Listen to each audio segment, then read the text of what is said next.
Good evening to all. मुख्यमंत्री अभ्युदय योजना की इस लाइव सी सेट की क्लास में आप सभी का हार्दिक स्वागत और अभिनंदन है।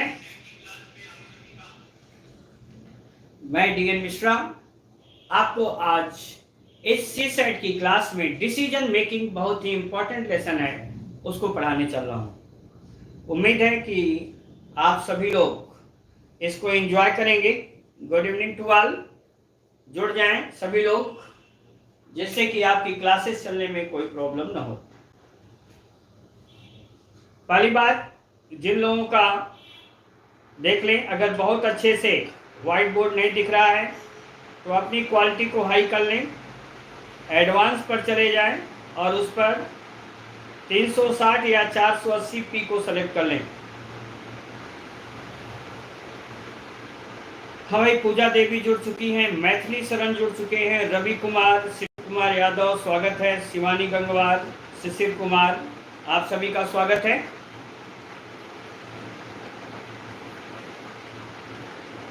कुछ और लोग जुड़ जाएं। Good evening. Good, Asif Ansari ji आ गए आज, आप कल नहीं थे। विशाल पटेल नमस्कार, बिल्कुल सही हैं।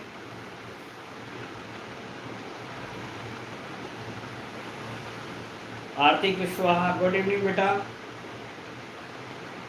ज़्यादा डेटा लगता है, कोई बात नहीं, अगर ज़्यादा डेटा लगता है व्हाट्सएप भी चलाना होगा, है ना। पढ़ाई के लिए डाटा बचा के रखिए। सिट्टू जी गुड इवनिंग टू ऑल। अलग क्लासेस गुड इवनिंग।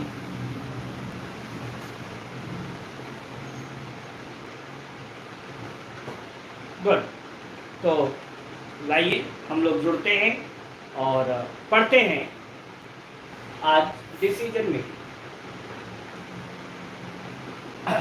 देखिए खूब अच्छे से इसको पढ़िए, क्योंकि अगर सही ढंग से देखेंगे आप तो डिसीजन मेकिंग के हमने कल भी बताया थे कि 7 से 8 सवाल आपको यहीं से मिल जाएंगे जो 33% में बहुत ही कारगर होता है। पहले जानिए डिसीजन मेकिंग क्या है। बचपन से आज तक तमाम ऐसे मोड़ आए होंगे जहां आपको कोई सहायता देने वाला नहीं मिला होगा और निर्णय आपको खुद लेने पड़े होंगे। आज उस निर्णय पर भले ही आपको हंसी आती हो या जो भी रहा हो, लेकिन उस समय आपने निर्णय लिया। तो दुनिया का कोई भी ऐसा व्यक्ति नहीं है जो नवीन समस्याओं और नवीन परिस्थितियों के अनुसार जिसके अंदर निर्णय लेने की क्षमता न हो। और जिस व्यक्ति में नवीन परिस्थितियों और समस्याओं के साथ सही निर्णय लेने की प्रवृत्ति उत्पन्न हो जाती है, वह व्यक्ति ही समाज में सबसे सक्सेसफुल व्यक्ति माना जाता है। ठीक है, जैसे आपने एक निर्णय लिया कि हमें सिविल सर्विसेज की तैयारी करनी है, यह आपका स्वतः का निर्णय होगा, आपके गार्जियंस का निर्णय होगा। ठीक, इसमें भी गार्जियंस के निर्णय कम होते हैं। आप या आपको कोई गाइड करने वाला ऐसा रहा होगा जिन्होंने आपको प्रेरित किया होगा, या किसी का व्यक्तित्व आपको प्रेरित किया होगा, किसी अधिकारी का व्यक्तित्व आपको प्रेरित किया होगा, जिससे आपने ये निर्णय लिया कि हमें सिविल सर्विसेज की तैयारी करनी चाहिए और मेरे अंदर ये कैलिबर है कि मैं सिविल सर्विसेज क्रैक कर सकता हूँ। ओके, ये आपका एक निर्णय हुआ और इस निर्णय के आधार पर ही आगे आपके कर्म निर्भर करते हैं। तद अनुरूप यदि आप कठिनता पूर्वक, मेहनत पूर्वक अपने उस लक्ष्य को हासिल करने के लिए यदि आप मेहनत करते हैं तो आपको सफलता भी मिलती है। दुनिया का बहुत कम ऐसे व्यक्ति होंगे जो शिखर पर पहुंचे होंगे संघर्ष किए हुए, बिना उचित निर्णय लिए हुए। कुछ लोगों में डिसीजंस लेने के लिए पूरी कमेटी होती है, लेकिन हम लोग अपने निर्णय स्वतः लेते हैं। बहुत होता है तो अपने साथियों या कुछ बहुत निकट लोगों के साथ किसी निर्णय को लेने के लिए उनकी सलाह लेते हैं, लेकिन अंतिम हम अपने मन की करते हैं। ठीक है, तो this is a part of decision making. Decision making निर्णय लेने के लिए 3 बातों का होना आवश्यक है। नंबर 1, विषय वस्तु के प्रति ज्ञान। जिस विषय वस्तु के प्रति आपको ज्ञान लेना है, अगर उसका ज्ञान नहीं है, जिसके प्रति आपको निर्णय लेना, अगर उसका आपको ज्ञान नहीं है, तो आप द्वारा लिया गया निर्णय आपके लिए आगे कष्टदायी हो सकता है, अथवा हो सकता है अगर आप व्यवसाय है तो आपके लिए घाटे का हो सकता है। ठीक है, इसलिए सबसे पहले किसी भी निर्णय लेने के लिए उस विषय वस्तु का ज्ञान होना आवश्यक है। ठीक है। नंबर 2, परिस्थितियां। अब आपने कहा कि हमें किताब की दुकान खोलनी है। जरा सोचिए, कोरोना काल में लॉकडाउन लगा हुआ था और आपने पिताजी से कहा कि पिताजी हमें दुकान खोलनी है और जल्दी से जल्दी व्यवस्था कराइए। पिताजी गए, एक दुकान फाइनल की, आपने किताबों का ऑर्डर दिया, किताबें आ गई और किराया चालू हो गया। लेकिन क्या कोरोना काल में किताबें बिकेंगी? नहीं बिकेंगी। आपका निर्णय क्या हुआ? गलत साबित हुआ। तो दूसरी बात है कि परिस्थितियां और वहां का वातावरण। बोलिए, अब आप सोचें कि आप कंपटीशन की एक दुकान, कंपटीशन बुक्स की एक किताब खोलें, किताब की दुकान खोलें, और दुकान आपने कहाँ खोला? वहां पर जहां कुतुब खाना ले जाकर के आप खोलिए, जहां साड़ियों का या अन्य सामान बहुत बिक रहे हो, वहां एक किताब की दुकान खोल दीजिए। क्या चलेगी? नहीं चलेगी। तो वातावरण भी ऐसा होना चाहिए जहां उस प्रकार की सेलिंग हो सके। ठीक है, तो 2 चीजें हुई। एक तो हुआ उस विषय वस्तु के प्रति ज्ञान, दूसरा हुआ कि परिस्थितियां और वहां का वातावरण हो गया। तीसरा है जो सबसे महत्वपूर्ण है, वह आप द्वारा किया गया परिश्रम। ठीक है, सकारात्मक दिशा में आप द्वारा किया गया परिश्रम। यदि सकारात्मक दिशा में आप जो भी डिसीजन ले रहे हैं उस पर लगे रहें, हो सकता है समय थोड़ा ज्यादा लगे, लेकिन आप सक्सेस अवश्य। बहुत सारे ऐसे बच्चे होते हैं जो फर्स्ट अटेम्प्ट में सिविल सर्विसेज क्रैक कर जाते हैं, ये उनका सौभाग्य। लेकिन बहुत सारे ऐसे होते हैं जो अपने अंतिम अटेम्प्ट्स में सक्सेस होते हैं। भी हमारा एक विद्यार्थी अमित कुमार मुझसे मिला वर्ष 2005 में, उस समय वो एमएससी केमिस्ट्री कर रहा था, पढ़ा, ठीक, लेकिन उसका सिलेक्शन हुआ 2016 में, 2016 में वह डिप्टी एसपी बना। जरा सोचिए, 2015 से 2005 से 2016, 11 वर्षों का। लेकिन उस बच्चे ने कहा कि सर, मैंने अपनी पढ़ाई नहीं छोड़ी, मैं आप लोगों द्वारा दिए गए मार्गदर्शन के अनुसार लगातार पढ़ता रहा और आज सीट कुछ ज्यादा आ गई और मैंने भी मेहनत की। संजोग रहा कि मैंने आज ये परीक्षा क्रैक की। तो कभी कभी ऐसा होता है। देखिए, वह अंतिम 2 घंटे हमने पूरी मेहनत की, पूरी तैयारी की, सालों हमने लगाए, लेकिन जिस दिन परीक्षा होनी थी, परीक्षा की पूर्व संध्या पर कोई ऐसी घटना हो गई कि हमारा दिमाग या हमारी घरेलू परिस्थितियां बिगड़ गई, हमारी परीक्षा बिगड़ गई। ठीक, या आपने सब कुछ सही किया लेकिन आप ओएमआर भरने में त्रुटि कर गए, तो ये सब आपके ज्ञान, समय, परिस्थितियां और आपके कर्म तीनों जब मिलते हैं तो सक्सेस मिलते हैं। ठीक है, लेकिन मैंने अंतिम बार कहा, वह आपका सकारात्मक रूप, पॉजिटिव एटीट्यूड, ये मस्ट है। हार्ड वर्किंग भी है, लेकिन पॉजिटिव एटीट्यूड का होना जरूरी है। बहुत सारे लोग आपको अपने डिसीजंस लेने में हर बार ये कहेंगे ना, सीसेट या सिविल सर्विसेज में कितनी सीट आती है यार, बहुत कितने लोग सफल हो, देखो वो तैयारी किए नहीं सफल हुए, देखो वो तैयारी किए।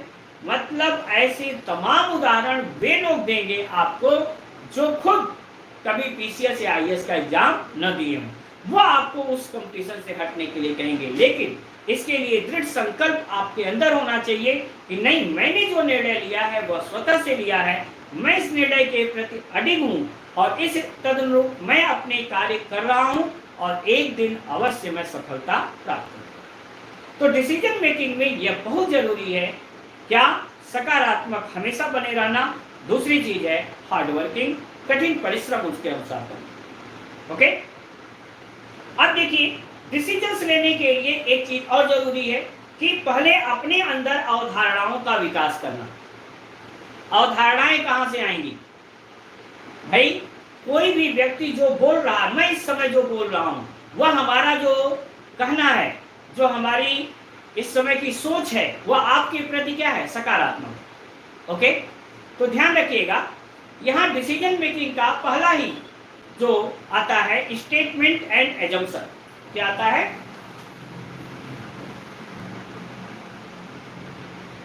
Statement and assumption.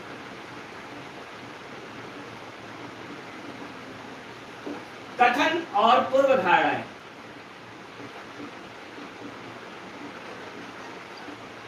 कथन व पूर्व धारणा, ठीक है। अब जानिए पहले कि पूर्व धारणा क्या है, व्हाट इज एजम्पशन। भाई, किसी भी कथन को कहने से पूर्व वक्ता के मनोमस्तिष्क में जो सकारात्मक भाव चल रहे होते हैं उसे पूर्व धारणा कहते हैं। बात समझिएगा, किसी भी कथन को कहने से पूर्व वक्ता के मनोमस्तिष्क में जो सकारात्मक विचार चल रहे होते हैं उसे हम क्या कहते हैं, पूर्व धारणा।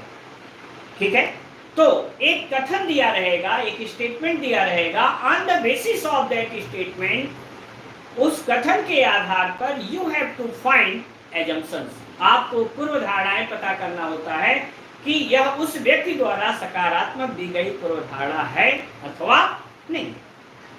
अब इसमें देखिए कुछ चीजें हैं जिन्हें जानना आपको जरूरी है, और अगर आपको पता है तो कभी गलत नहीं होगा। पहली बात, माता पिता, गुरु की सलाह, the advice of your parents, advice of your teachers, advice of your gurus, they are always positive। वह हमेशा क्या होते हैं, सकारात्मक होते हैं, और उनकी सलाह का उनकी सलाह हमें माननी चाहिए। ध्यान रखिएगा, यहां भी हमें कहा कि we should obey their advice. यहां भी मस्ट का प्रयोग नहीं है, ठीक है। क्यों? क्योंकि उनकी दी गई सलाह को भी आपको अपनी तरह से भी जज करना पड़ेगा। ओके, दूसरी चीज होती है डॉक्टर द्वारा दी गई सलाह।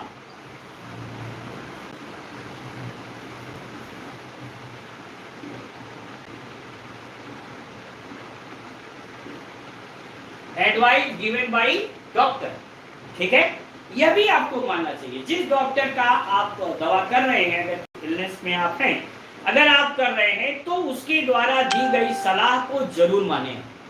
ओके, इसका अर्थ है कि जैसे वो कहा है कि इस दवा को आप दिन भर में 3 बार लें, लेकिन आप कह रहे 3 बार क्या, दवा इनकी कड़वी लग रही, 2 बार लेते हैं, ठीक है। यह खुराक उनकी द्वारा निर्धारित है। कहा गया कई बार, सिरप को पीने से पहले कृपया उसे हिला लें, ठीक है। अब वो इसलिए कहा जाता है कि जिससे अगर कुछ उसके कोई भी क्रिस्टल्स आज नीचे बैठे हों तो आप हिलाएंगे तो वो भी एक्टिव हो जाएंगे, फिर वो पूरा आपके शरीर के। तो डॉक्टर द्वारा कोई भी सलाह, अगर डॉक्टर कहता है कि नहीं, at the present time you have to walk minimum 3 kilometre in the morning, कि आपको प्रातः काल कम से कम 3 किलोमीटर जरूर टहलना है। जस्ट कंसीडर, मान लीजिए कि आप बीपी पेशेंट, शुगर पेशेंट, कुछ भी हो, डॉक्टर ने इस हिसाब से अगर आपको एक सलाह दी है तो आप कह रहे बहुत थक जाते हैं डॉक्टर, कहाँ छोड़ो, कह दिया, टहलने की क्या जरूरत नहीं, आपको टहलना चाहिए, ठीक है। आपके पेरेंट्स क्या कहते हैं, you should wake early in the morning, आपको प्रातः काल बेटा एकदम सुबह उठ जाना चाहिए 5 बजे। अरे पापा बड़ी नींद आती है, मैं रात में 1 बजे तक पढ़ा, 12, ये बहाने हैं क्योंकि पापा तो सो गए। ओके, निर्णय तो आप अब ले रहे हैं और आप देरी तक सोए, नींद जा नहीं रही है, आप कह रहे नहीं नहीं नहीं, हम बहुत रात तक जागे इसलिए पापा हमें डिस्टर्ब न करो, सुनो। पापा क्या है, उनकी पूर्व धारणा क्या है, उनकी पूर्व धारणा है कि यदि आप समय से सूर्योदय से पूर्व उठेंगे तो आप हिट एंड फिट रहेंगे। उनकी आपके स्वास्थ्य के प्रति चिंता है, इसलिए वो आपको सलाह दे रहे हैं क्या, कि प्रातः काल। अंडरस्टूड? ध्यान रखिए। तीसरा आता है विद्यालय के प्रधानाचार्य या प्राचार्य की सलाह या प्राचार्य का आदेश या सलाह। ध्यान रखिए, पहली बार आदेश शब्द भी आ रहा है। ठीक, जैसे प्रधानाचार्य जी ने एक संदेश निकलवाया और उसमें आदेश दिया कि जिन विद्यार्थियों ने अभी तक पिछले माह की फीस जमा नहीं की है वे 30 तारीख तक अपनी फीस जमा कर दें, अन्यथा उनके नाम काट दिए जाएंगे या उनके खिलाफ अनुशासनात्मक कार्रवाई की जाएगी। यह क्या हुआ? एक तरह का आदेश दिया गया। उसको आप सलाह के भी रूप में समझ सकते हैं। ऐसा कहने से पीछे क्या है, पूर्वधारणा क्या है कि ऐसा कहने के बाद बच्चे जल्दी से जल्दी अपनी फीस जमा करें। ठीक है, या कॉलेज के प्राचार्य का द्वारा दी गई नोटिस, जिन बच्चों ने अभी तक अपनी फीस नो ड्यूज नहीं कराई है उन्हें प्रैक्टिकल की परीक्षा में रोक दिया जाएगा। पूर्वधारणा क्या होगी? ध्यान रखिए, पूर्वधारणा किसकी देखनी है? वक्ता की। वक्ता कौन है? प्राचार्य हैं। किसकी पूर्वधारणा? अर्थात बच्चे प्रैक्टिकल से पहले अपनी फीस जमा करते हैं। यह हुई पूर्वधारणा। किसने आदेश दिया? प्राचार्य ने। उनके प्रति यह पूर्वधारणा आती है। अंडरस्टूड? वहां आप निर्णय मत लीजिए, निष्कर्ष मत निकालिए। इसका मतलब अगर फीस नहीं जमा किए तो देखा जाएगा, ये आपका निष्कर्ष है, यह उनकी पूर्वधारणा नहीं है। अंडरस्टूड? अगला जानिएगा, किसी कंपनी के प्रबंध निदेशक किसी कंपनी के प्रबंध निदेशक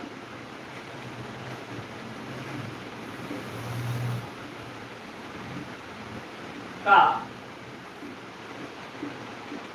अपने कर्मचारियों के प्रति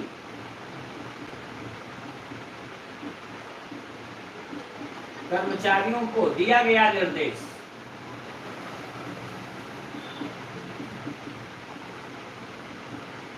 ठीक है, the direction given by managing director of any company. ध्यान रखिए, कंपनी का जो प्रबंध निदेशक होगा या निदेशक होगा वह भी क्या करेगा? अपने कर्मचारियों को जो निर्देश देगा वह सकारात्मक रूप के साथ देगा कि यदि हम ऐसा करते हैं तो हमारे कर्मचारी इसके लिए कुछ सकारात्मक रुख अख्तियार करेंगे। ठीक है, हमें आशा इतनी बात आप समझ गए होंगे। यदि समझ चुके हो तो यस लिखिए और अपने कमेंट जरूर लिखिए कि आपको कैसा लग रहा है। हाँ जी सर, हम 4 बजे उठ जाते हैं। गुड, बहुत उठ जाते हो फिर सो जाते हैं क्या बात है। Good evening, good evening. Yes, समझ में आ गया, काफी अच्छा लगा। अब देखिएगा, जैसे मैं आपसे कहूं कि किसी कंपनी के प्रबंध निदेशक ने, ध्यान रखिएगा खूब अच्छे से, आप लोगों को उत्तर देना है। किसी कंपनी के, आज के क्लास में हमें लिखना कम है, आपसे पूछना ज्यादा है, बोलना ज्यादा है ना। किसी कंपनी के प्रबंध निदेशक ने दीपावली के अवसर पर पिछले वर्ष की तुलना में डबल बोनस दिया। किसी कंपनी के प्रबंध निदेशक ने दीपावली के अवसर पर अपने कर्मचारियों को पिछले वर्ष की तुलना में डबल बोनस दिया या 2 गुना बोनस दिया। यह है कथन। पूर्वधारणा है नंबर 1, कर्मचारी इससे खुश नहीं होंगे क्योंकि कंपनी को लाभ अत्यधिक हुआ, अतः वे हड़ताल पर चले जाएंगे। नंबर 2, डबल बोनस प्राप्त होने से कर्मचारियों में खुशी की लहर होगी और यदि संभव हुआ तो वे अपनी कार्य क्षमता को और बढ़ा देंगे। अब बताइए, इन दोनों में से कौन सी पूर्वधारणा निकाली? अगर पहली निकलती है, एक निकलती है पहली, तो उत्तर 1 दिया जाएगा, ए दिया जाएगा। अगर दूसरी निकलती है बी दिया जाएगा। 1 और 2 दोनों निकलती है सी दिया जाएगा। ना तो 1 ना 2 निकलती हो तो डी दिया जाएगा। ठीक है, 1 या 2 निकलती हो तो ई दिया जाएगा। बताइएगा आपका उत्तर क्या है? यस, अधिकतर लोगों ने उत्तर बी दिया है और बिल्कुल सही है। ध्यान रखिएगा, डिसीजन मेकिंग में कहीं नकारात्मक सेंटेंस होगा ही नहीं। बहुत इंपॉर्टेंट बात है, ध्यान रखिएगा। यहां पर जो आप पूर्व धारा निकालेंगे, पूर्व धारा में कहीं भी नकारात्मकता नहीं छिपी है। और यह सबसे आसान टॉपिक होते हुए बहुत ही जटिल है, बहुत ही जटिल है। आप लोग निकालिएगा, पेपर उठा करके देखिएगा, डिसीजन मेकिंग करिएगा, पता लगा आपका गलत है। दूसरा सवाल सुनिएगा, पहला तो आपने एकदम सही किया। दूसरा सवाल है कि इस बार बोर्ड परीक्षाओं में सरकारी विद्यालयों की अपेक्षा निजी विद्यालयों ने बहुत अच्छा रिजल्ट दिया। कथन है, इस बार बोर्ड परीक्षाओं में eight the present time in this year in board examination the private colleges give more essential results in comparison to government। इस वर्ष या गुड परफॉर्मेंस करते हैं, इस वर्ष बोर्ड परीक्षाओं में सरकारी विद्यालयों की अपेक्षा निजी विद्यालयों ने बहुत बेहतर प्रदर्शन किया या अच्छा रिजल्ट दिया। दिस इज वो, इसकी पूर्व धारा मैं बता रहा हूं, ध्यान रखिए। यह कथन था, पहली पूर्व धारा, गवर्नमेंट एडेड कॉलेजों से को तुरंत बंद कर देना चाहिए। नंबर 2, सरकार को सरकारी विद्यालयों से रिजल्ट प्राप्त करने के लिए अध्यापकों एवं प्राचार्य प्रधानाध्यापकों को और अधिक मेहनत करने के लिए प्रोत्साहित करेंगे।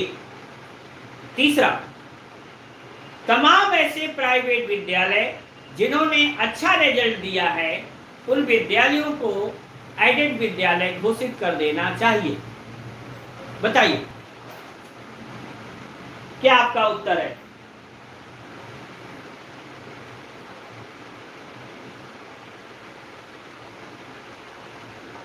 यस, इसमें भी 2 है। ध्यान रखिए, वहां यह जो कथन रहा उस कथन में कार्रवाई की बात नहीं की गई है। कथन में हमें पूर्व धारणा निकालना है। ध्यान रखिए, क्या निकालना है? पूर्व धारणा निकालना है। कथन और पूर्व धारणा, कथन और कार्रवाई दोनों में अंतर होता है, ठीक ना? हमने कहा कि पहला क्या कहा कि गवर्नमेंट विद्यालय को बंद कर देना चाहिए। गवर्नमेंट विद्यालय का एडेड आप समाप्त करते हैं तो क्या है, ये तो कार्रवाई की गई। दूसरा हमने कहा कि उन्हें प्रोत्साहन देना चाहिए, और यह भी क्या है, एक प्रकार की कार्रवाई है। आप उस कथन से पीछे सोचिए क्या कहा गया। इसका अर्थ हुआ कि कहीं ना कहीं सरकारी विद्यालयों की अपेक्षा प्राइवेट विद्यालय के अध्यापक ज्यादा मेहनत दिखाए। ठीक है, जरूरी नहीं है कि अध्यापकों की मेहनत हो सकता है प्राइवेट विद्यालय में बच्चे बहुत अच्छे हों और सरकारी विद्यालय में एडमिशन लेने वाले बच्चों ने कोताही की हो। ऐसे तमाम कारण हो सकते हैं। इसलिए यह जो आपको हमने तीनों बताए ना, ये तीनों क्या थे, ये कार्रवाई की गई कार्रवाई है रिजल्ट के बाद। ठीक है, तो इनमें से कोई भी पूर्व धारणा नहीं रही। बार बार मैं कह रहा हूं क्या कि जो हम कथन कह रहे हैं उस कथन के पीछे कहने वाले ने क्या पूर्व धारणा रखी। ठीक है, क्या कहने वाले की पूर्व धारणा रही कि हम ऐड समाप्त कर देंगे? नहीं, शासन ने नहीं कहा, ये आपको नहीं पता है, ये तो मीडिया में आई बात। दूसरी बात, क्या सरकारी विद्यालय पर आप कार्रवाई कर सकते हैं या प्रधानाध्यापक को प्रोत्साहन, ये आप जो कहा है, अभी तो ये मीडिया में रिपोर्ट आई है, अब होता क्या है ये देखा जाए। तीसरा है क्या, विद्यालय को अनुदान, ये भी आपके हाथ में नहीं। ये तीनों की गई आगे कार्रवाई होती है। इसके जो पूर्व धारणा है, एजम्पशन ये है क्या कि अर्थात जो गवर्नमेंट विद्यालय हैं उनके लोगों को भी आगे मेहनत करनी चाहिए। ठीक है, आइए तीसरा समझिएगा। हम एक आपके लिए बहुत ही अच्छा उदाहरण दे रहे हैं, इससे काफी आपको समझ में आएगा। ट्रैफिक पुलिस की एक चेतावनी, ध्यान रखिएगा, यह सबके सामने रोजमर्रा पड़ता है। ट्रैफिक पुलिस की एक चेतावनी, दो पहिया वाहन पर बिना हेलमेट और बिना मास्क लगाए हुए यदि आप पाए जाते हैं तो आप पर भारी जुर्माना लगाया जाएगा। ठीक, ये क्या है, स्टेटमेंट। अब पूर्व धारा नंबर 1, लग रहा है ट्रैफिक पुलिस पैसा कमाने के चक्कर में पड़ गई। नंबर 2, यातायात के नाम पर सामान्य नागरिकों से पैसे का दोहन किया जाता है। नंबर 3, हमें घर से बाहर सड़क पर आने से पूर्व मास्क और हेलमेट लगा लेना चाहिए, जो हमारी सुरक्षा और संरक्षा के लिए अत्यंत आवश्यक है। बोलिए क्या आएगा? यस, उत्तर आप लोगों ने सही दिया, तीसरा सही है। आपकी सुरक्षा और संरक्षा के लिए यह ट्रैफिक विभाग की चेतावनी है। ठीक है, आप हेलमेट लगाएंगे, सुरक्षा आपकी होगी। आप मास्क लगाएंगे, सुरक्षा आपकी होगी। इसमें उनकी कहीं सुरक्षा नहीं छिपी हुई है। ठीक, यह जो पेनाल्टी लगाई जाती है या जो आपसे पैसा वसूला जाता है, उसका केवल समन शुल्क इसीलिए वो कहा जाता है। समन शुल्क ऐसा होता है वह शुल्क जिससे आपके अंदर सुधार की प्रक्रिया हो। ठीक है, वह केवल इसीलिए वसूला जाता है। अगर हमने आपको एक बार पेनाल्टी डाली, एक बार आपसे समन शुल्क वसूला, तो आप मास्क लगाना शुरू कर देंगे और आप हेलमेट लगाना शुरू होंगे, जिससे कभी दुर्घटना होने पर भी आपकी जान बच। अंडरस्टूड? तो एक सजग नागरिक होने के नाते आप द्वारा लिया गया जो डिसीजन वो है पूर्व धारणा आपने समझी, ये अच्छा है। ओके, सभी लोगों ने 3 किया, तो किसी ने और कोई डिसीजन ले लिया क्या भाई?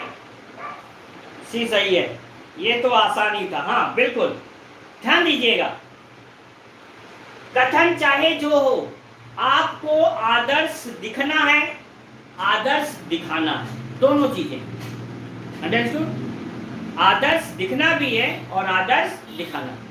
जैसे आपने अपने भतीजे से ये वादा किया था कि इस बार यदि बोर्ड परीक्षा में तुम 90% से अधिक अंक पाओगे तो मैं तुझे घड़ी गिफ्ट करूंगा या मैं तुझे मोबाइल गिफ्ट करूंगा।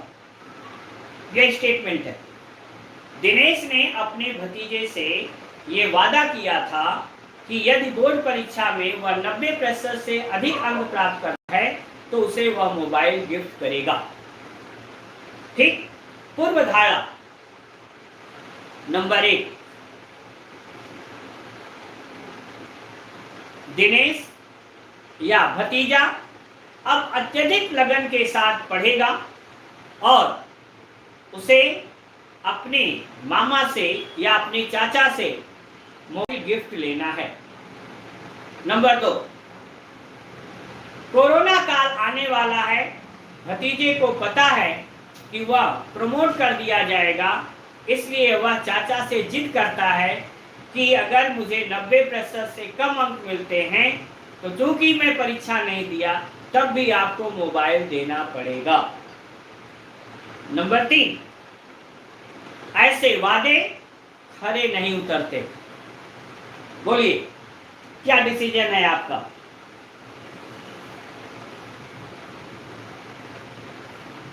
यस, अर्चना जी ने आते ही बिल्कुल सही बताया, केवल और केवल एक, पहला। ठीक है, यह एक मोटिवेशन दिया गया, एक प्रलोभन जो रहा वह प्रलोभन एक मोटिवेशन का काम किया और इंटरनल वह है, ठीक है, कि इससे वो बच्चा मोबाइल गिफ्ट पाने के लिए अत्यधिक मेहनत करने लगे।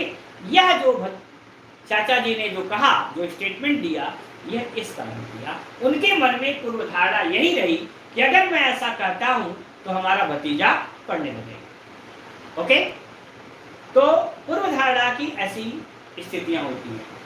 जैसे कहा जाए कि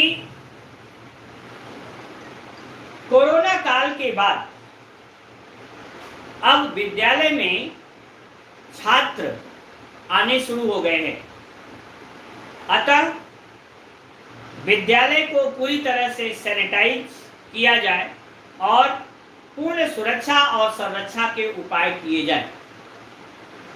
statement given by DIOS Bareilly, ठीक है, जिला विद्यालय निरीक्षक बरेली का यह एक आदेश है।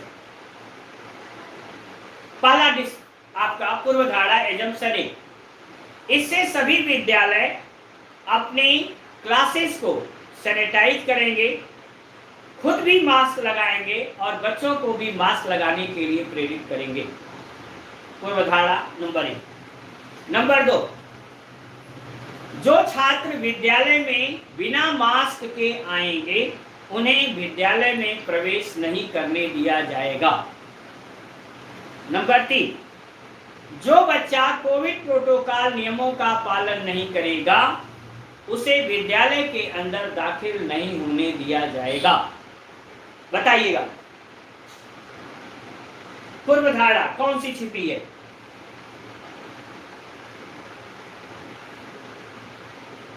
हाँ, नहीं अर्चना जी गलत कर दिया, 1 2 3 नहीं। हमने बार बार कहा पूर्व धारणा कभी भी नकारात्मक नहीं हो सकती।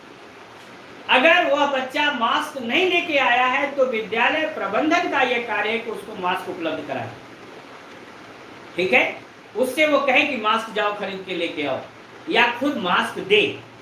नकारात्मक शब्द जहां भी आता है उसे आप हटा देंगे, वह कभी भी पूर्व धारणा नहीं हो सकता है। ठीक है, समझ गई होंगी आप अर्चना जी? गुड। अब अगला सोचिएगा, हम आपको पूर्व धारणा के ही सवाल पूछ रहे हैं, बताइएगा। सवाल है, एक डॉक्टर द्वारा अपने रोगी को दी गई सलाह, यदि आप रोजाना 5 किलोमीटर से कम टहलते हैं तो आपका उपचार आगे करना मुश्किल हो जाएगा। पूर्व धारणा, क्या 5 किलोमीटर ही वह उचित दूरी है जिसके कारण आगे इलाज संभव है? नंबर 2, यह रोग 5 किलोमीटर की दूरी वाला ही है, अतः कम से कम 5 किलोमीटर अवश्य टहलना चाहिए। नंबर 3, जरूरी नहीं है कि डॉक्टर की सलाह को माना ही जाए। बताइएगा, 3 पूर्व धारणा दिया, इनमें कौन सा सही रहा?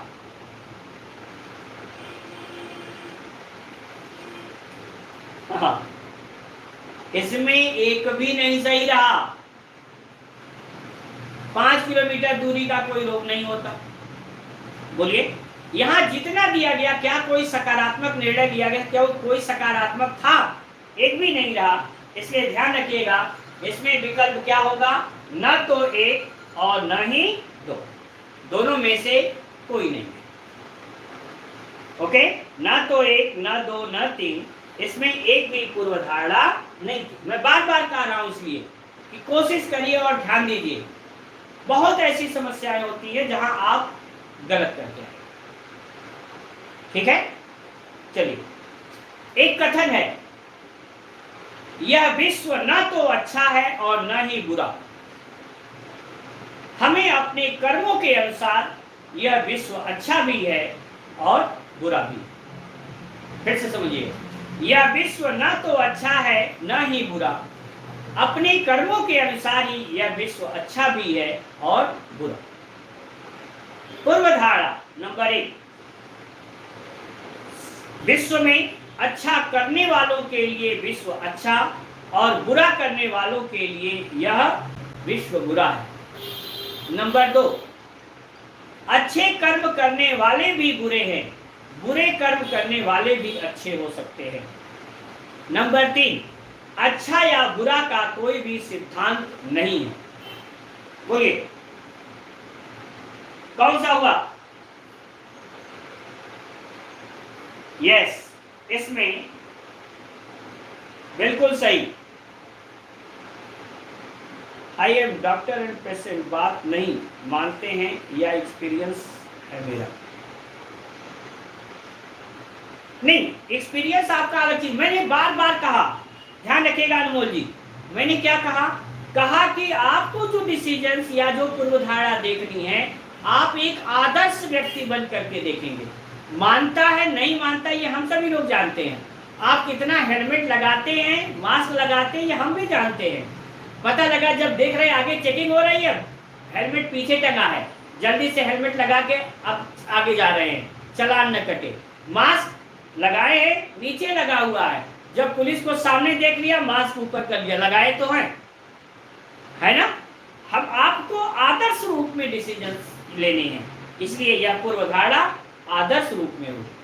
ठीक है, अल्ताफ मलिक जी जुड़ गए हैं, बहुत बहुत धन्यवाद। ठीक है, समझ गए होंगे। अब देखिए, ये तो हमारे रहा पूर्वधारणा संबंधी, जिसमें जितनी भी पूर्वधारणाएं रही, ये क्या रही? पॉजिटिव।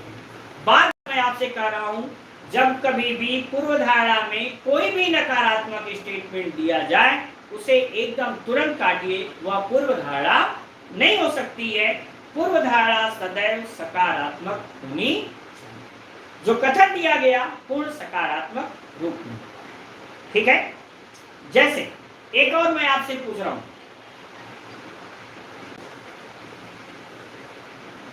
सड़क सुरक्षा सप्ताह के मद्देनजर जगह जगह पर लोगों को सड़क सुरक्षा के प्रति जागरूक किया जाएगा। एसपी ट्रैफिक का एक वक्तव्य। ठीक है, पूर्वधारणा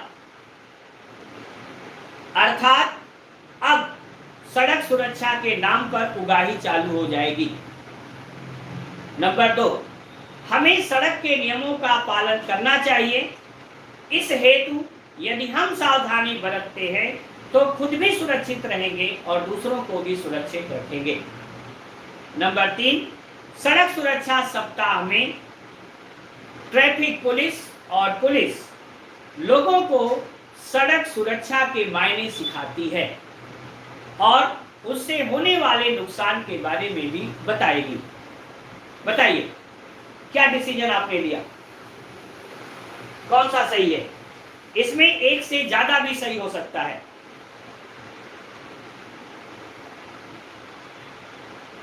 यस, इसमें सबसे बेहतरीन उत्तर अभिषेक ने बिल्कुल सही दिया। B and C both are true. Priya Sharma ने भी उत्तर दिया, 2 और 3 दोनों। शिशिर ने भी उत्तर सही दिया। ऑन नाइट 1 नाइट फ्लाइट, ये भी उत्तर सही आपने दिया। मैथिली 2 बार लिख गए, गलत हो गया। अजीत ने भी उत्तर सही दिया। अर्चना तिवारी में यस, इसमें second and third both are true. सड़क सुरक्षा सप्ताह है, उसमें आपको ये बताया भी जाएगा सड़क के नियमों, और आपका भी कर्तव्य होता है कि आप जानते हैं। ये देखिए, ये माना जाता है कि प्रत्येक व्यक्ति सड़क सुरक्षा नियमों के कानून का वॉलंटियर है। मतलब अगर आप सड़क पर बाइक लेकर निकल गए तो ये माना जाएगा कि जितने भी रूल्स ऑफ द रोड है वह आपको पता होंगे। चौराहे पर सिग्नल्स कैसे देखना है, सिग्नल तोड़ना नहीं है, ये आपको पता होना चाहिए। आप कहें कि सर हमें तो पता ही नहीं था कि लाइट भी जलती बुझती है,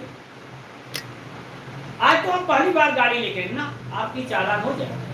सर हमें तो पता ही नहीं था कि इस चौराहे पर रुकना भी होता है, कभी रुकते नहीं थे सर, आज लग रहा है यहाँ लाइट चल रही, हम तो कभी ध्यान ही नहीं दिए ना, पेनाल्टी पड़ेगी। सर उधर से कोई आ तो नहीं रहा था, खाली था इसलिए हम चले गए ना। ये आपके सड़क के नियमों का आपने क्या किया, उल्लंघन किया। ध्यान रखिएगा, माना जाएगा कि जब आप गाड़ी लेकर के पहुंच गए हैं तो आपको ये पता होना चाहिए कि हमें हेलमेट लगाना चाहिए, गाड़ी के सारे कागज लेकर चलने चाहिए, गाड़ी आपकी पोल्यूशन मुक्त होनी चाहिए, डीएल आपके पास होना चाहिए, गाड़ी की आरसी आपके पास होनी चाहिए। ये सब नियम आपको जानना चाहिए। आपको ये भी पता होना चाहिए गाड़ी का इंश्योरेंस होना चाहिए।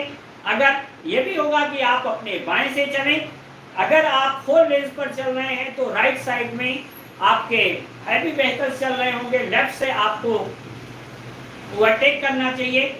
सिंगल लोड है तो आपको राइट हैंड से ओवरटेक करना चाहिए, ना कि कहीं भी देख लिए और निकाल दिए, भिड़ गए तो आंखें दिखा रहे, ये नहीं।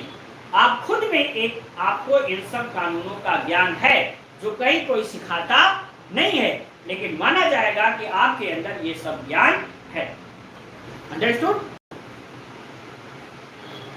तो हमें पूर्ण उम्मीद है कि यहां तक की बातें आप समझ गए होंगे।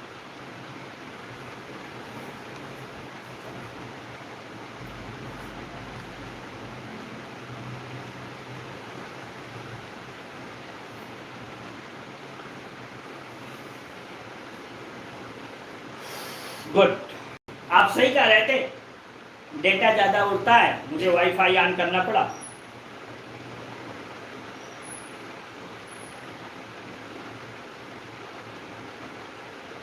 Safely rules, absolutely right, good, सबके समझ में आ गया। चलिए अब देखिएगा, इसमें अब कथन के बाद निर्णय लेना, टू टेक डिसीजन। अब डिसीजंस कैसे लिए जाते हैं और डिसीजंस हैं क्या, उनके बारे में आप थोड़ा सा जानें।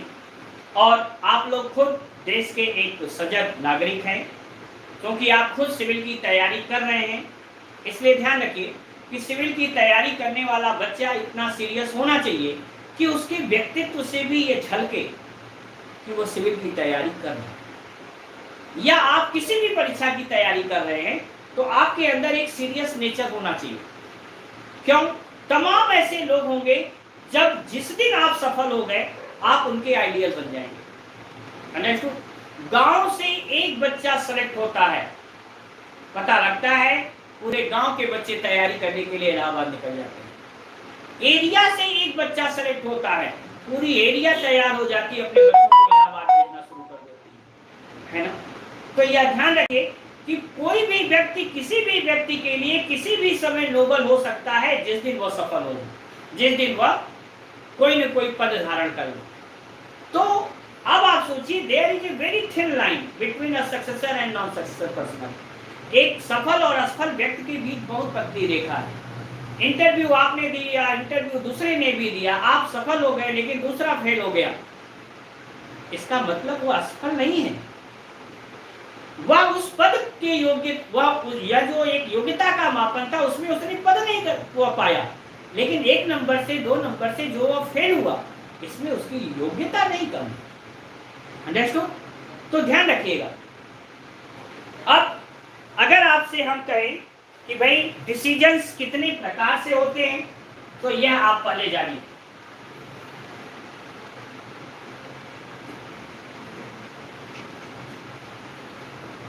देखिए, पहली बात ही अरस्तु की एक परिभाषा थी। क्या थी? याद हो अगर आपको? अरस्तु की परिभाषा थी, मनुष्य एक सामाजिक प्राणी है। याद है?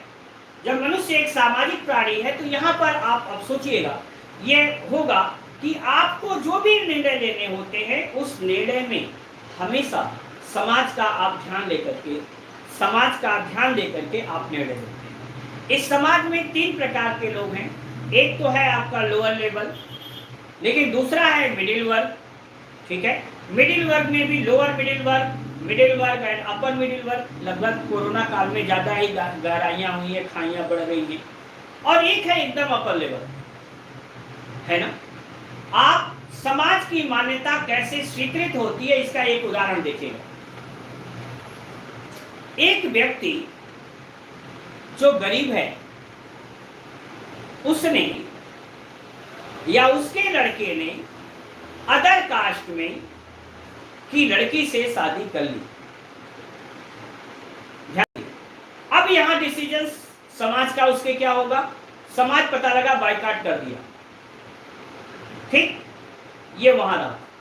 मिडिल क्लास, मध्यम वर्ग, क्या है, मध्यम वर्ग में भी अगर आप आएंगे तो जो एक मध्यम वर्ग वाकई जिसमें हम लोग हैं, वहां आज भी ये परंपराएं और जो हमारी संस्कृति है उसका पालन बहुत ही कड़ाई के साथ समाज देखता है।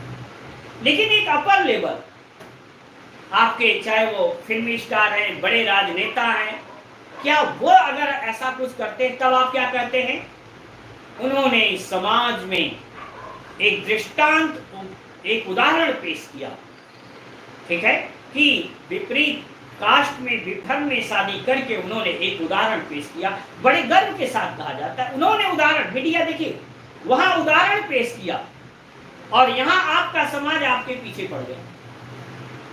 तो आप द्वारा जो डिसीजन लिए जा रहे हैं वह वातावरण पर निर्भर किया कि आप किस वातावरण में और किस लेवल पर, इस आधार पर आप लेंगे। लेकिन जब सिविल सर्विसेज एग्जामिनेशन में आप जाएंगे तो ध्यान रखिएगा आप द्वारा लिया गया निर्णय आदर्श, तो जो निर्णय लिए जाते हैं वह नंबर 1 होता है सामाजिक,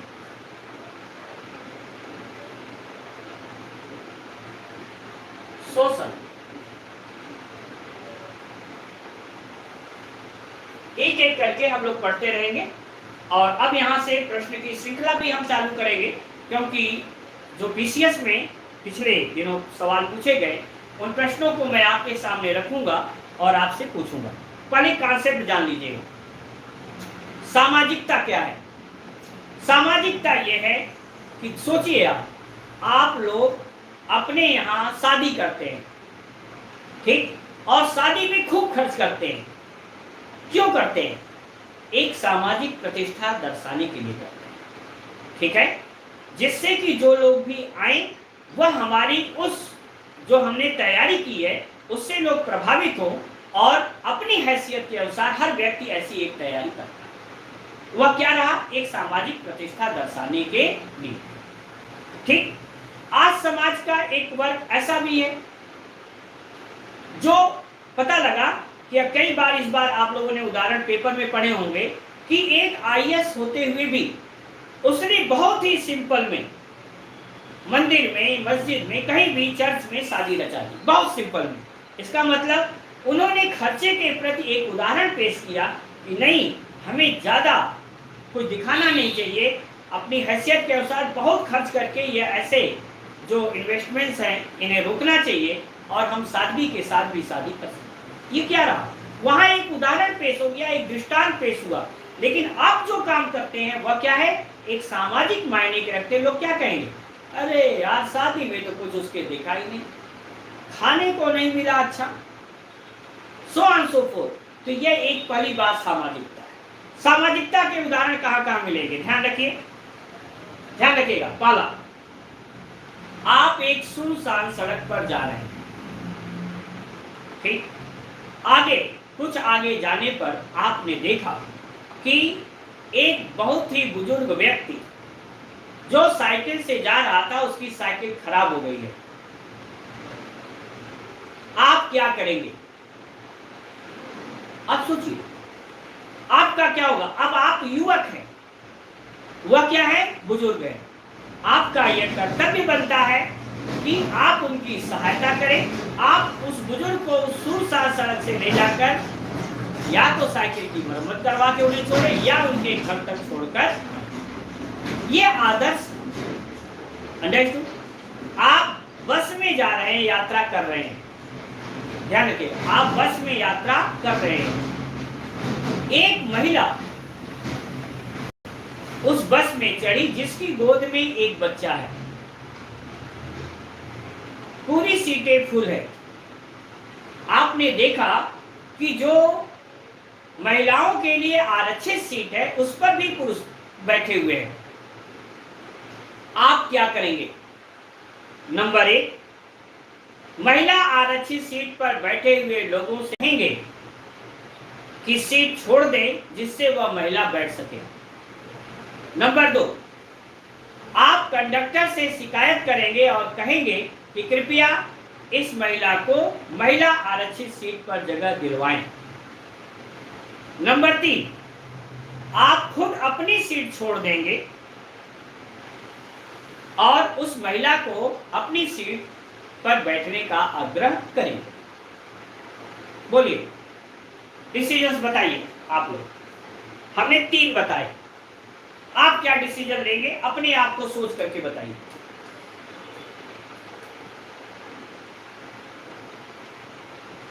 कंडक्टर से शिकायत, तीनों यस, इसमें तीनों डिसीजंस है, तीनों निर्णय है।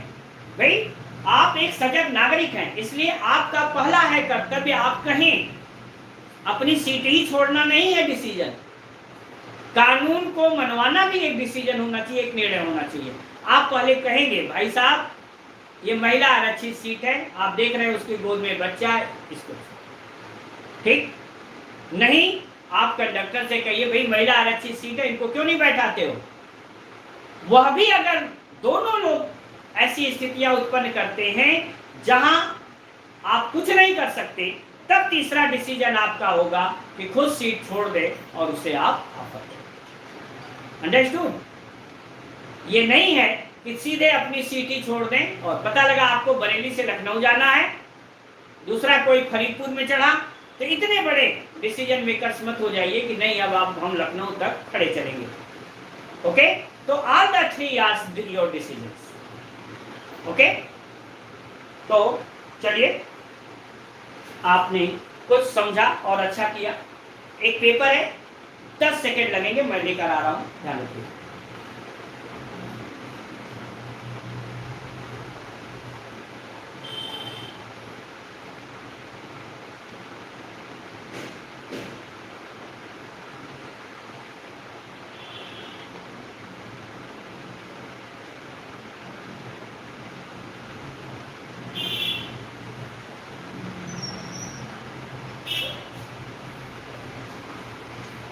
यस, आपके लिए पेपर आ चुका है और ये पेपर जो है वह आज तक की भिन्न भिन्न परीक्षाओं में पूछे गए क्वेश्चंस हैं और आप खुद बताएंगे हमें। मैं आपका लाइव चैट देखूंगा और देखूंगा कि कितने लोग बताते हैं, सही बताते हैं। कॉमन सोनी सर, आपके पढ़ाने की शैली अद्भुत है, थैंक यू वेरी मच। हाँ, ग्रुप में आज सभी लोग ऐड हो जाएंगे, कोई चिंता न करें, आज सभी लोग हो जाएंगे और इस पर हम पीडीएफ इस लेसन पर देना प्रारंभ करेंगे। पहला सवाल सुनिएगा और अपने डिसीजंस अब आप खुद लेना शुरू करें। सवाल है और पहला ही सवाल यूपी पीसीएस का है। जब आप एक अंधे आदमी को सड़क पार करने की कोशिश करते हुए देखते हैं, ध्यान रखिए मैं पहले यहां लिख दे रहा हूं, आपको 4 विकल्प हैं, ए, बी, सी और डी, ठीक है। इस रूप में आपको उत्तर देना होगा, ए बी सी डी के रूप में। मैं आपको ऑप्शन दूंगा, आप सुनिए खूब अच्छे से, ध्यान लगाकर। जब आप एक अंधे आदमी को सड़क पार करने की कोशिश करते हुए देखते हैं तो आप नंबर 1 किसी को उसकी मदद करने के लिए कहेंगे, ऑप्शन फर्स्ट। सेकंड है जाएंगे और उसकी मदद करेंगे, ऑप्शन थर्ड सड़क पार करने तक प्रतीक्षा करेंगे, नंबर 4 अनदेखा करेंगे और आगे बढ़ जाएंगे। पहला, जल्दी से फास्टली आप उत्तर दें। बहुत आसान सा उत्तर था ये, यस, बिल्कुल सही, सभी लोगों ने उत्तर दिया। क्या? बी। व्यक्ति क्या है? अंधा है, इसलिए आप जाएंगे और उसकी मदद करेंगे। ठीक, आपके अंदर डिसीजन मेकिंग का गुण है। चलिए, पहला सवाल सबके लिए हो गया, उत्तर आ गया बी। क्योंकि पहला यह कहना कि किसी को मदद करने के लिए कहेंगे, बिल्कुल नहीं, तब आपने खुद क्या डिसीजन लिया? ठीक है, जाएंगे मदद करेंगे, ये सही है। सड़क पार करने तक प्रतीक्षा, नहीं, बिल्कुल नहीं। दुर्घटना का आप इंतजार कर रहे हैं क्या? सर अनदेखा बिल्कुल नहीं, एक सजग नागरिक होने के नाते आप जनहित में यह कार्य अवश्य करेंगे। ओके, दूसरा सवाल ध्यान दीजिएगा, यदि आप एक प्रबंधक हैं और आपका कोई कर्मचारी ठीक से काम नहीं कर रहा है, ध्यान रखिएगा, बहुत बेहतरीन सवाल है। आप एक प्रबंधक हैं और आपका कोई कर्मचारी ठीक से काम नहीं कर रहा है, तो एक प्रबंधक के रूप में आप क्या करेंगे? As a manager your work will be. Option सुनिएगा, नंबर 1 उन्हें हटा देंगे, नंबर 2 सुधार करने के लिए 2 सप्ताह का समय देंगे, नंबर 3 किसी अन्य कार्य में व्यक्ति की क्षमताओं और रुचि को विकसित करने का प्रयास करेंगे, नंबर 4 उनसे बात करेंगे और उनकी समस्या जानने की कोशिश करेंगे। हमने आपको 4 ऑप्शन दिए, ए, बी, सी और डी। अब आप बताइए उत्तर क्या आप लोग दे रहे हैं?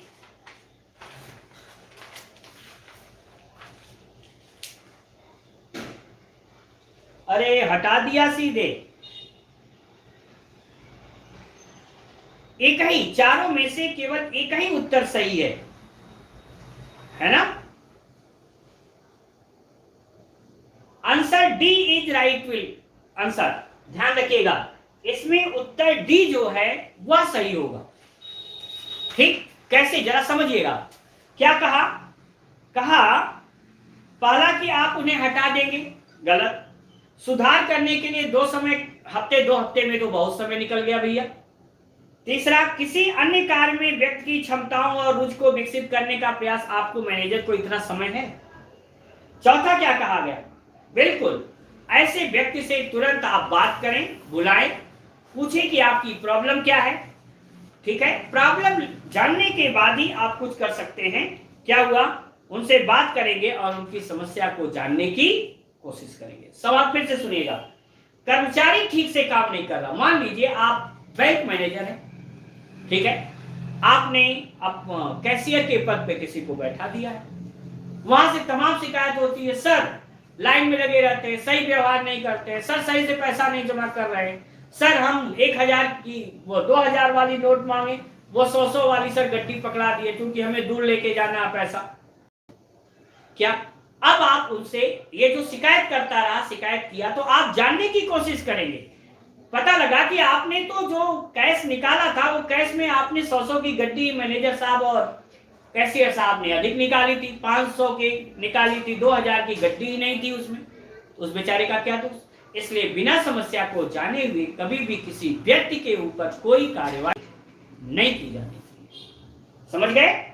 तो प्रबंधकों, मैनेजर साहब, आप लोग थोड़ा सा धैर्यपूर्वक ध्यान रखिए। ऐसे समय में जो शिकायत करता है उसको भी आइडेंटिफाई करना जरूरी है। इसलिए जब ऐसी बात होती है तो तुरंत मैनेजर कहता क्या है कि आप एप्लीकेशन लिख करके इनके खिलाफ कार्रवाई करने के लिए हमें लिख करके दीजिए। अंडरस्टूड? ये होता है। तो जिन लोगों ने भी उत्तर डी दिया वे सभी बधाई के पात्र हैं।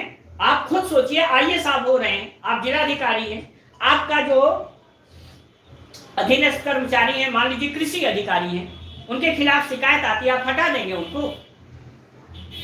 नहीं, आप उनकी समस्या को जानने का प्रयास करेंगे। ठीक है?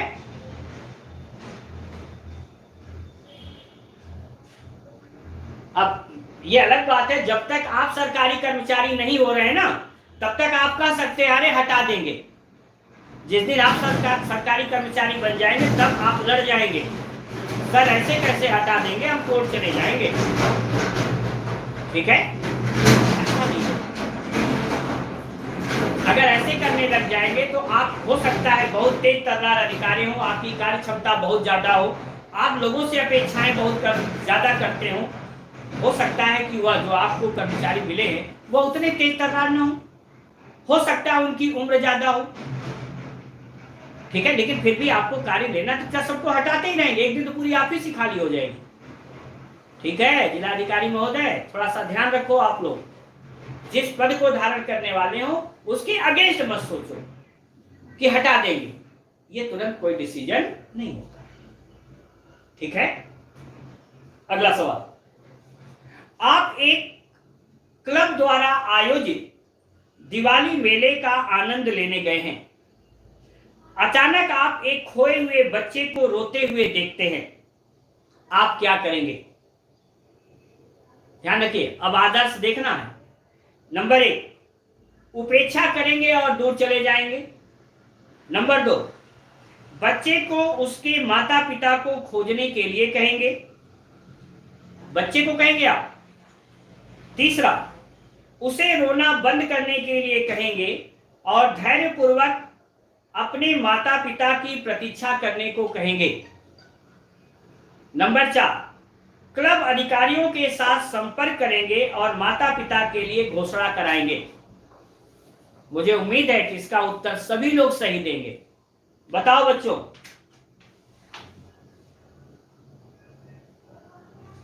गुड, तीसरे में भी डी हुआ, क्योंकि कोई भी ऐसा क्लब का मेला होता है, बड़ा होता है, और ऐसे में उद्घोषणा हो रही होती है, इसलिए उद्घोषणा स्थल पर उस बच्चे को आप पहुंचाएंगे और उद्घोषणा करवाएंगे। बिल्कुल सही, आप लोगों ने किसी ने भी इस सवाल को गलत नहीं किया, सभी ने उत्तर सही दिया।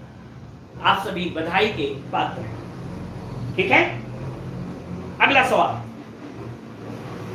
किसी संगठन के फ्रंट ऑफिस का प्रबंधन करने वाले व्यक्ति के पास होना चाहिए।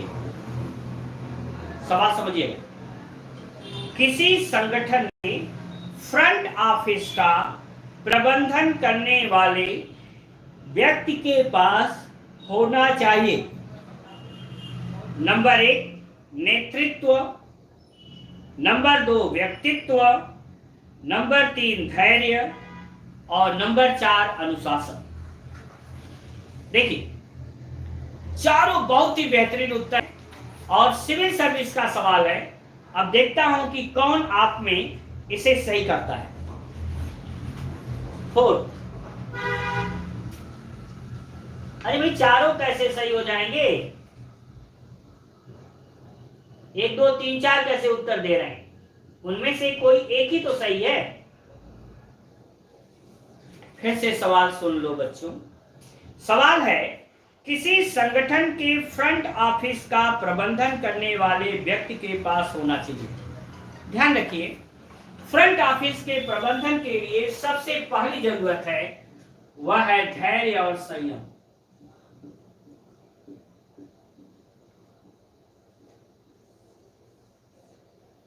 जितने लोग आएंगे ना, वो सबसे पहले आप ही से टकराएंगे, जितने बाहर से आएंगे, है ना। कोई किसी प्रकार से प्रताड़ित होकर के आया है, कोई किसी के पास नोटिस पहुंची है, कुछ है ना। आते ही आप संगठन के हैं, क्या मतलब है आपका? आप तो कुछ कर नहीं रहे हैं।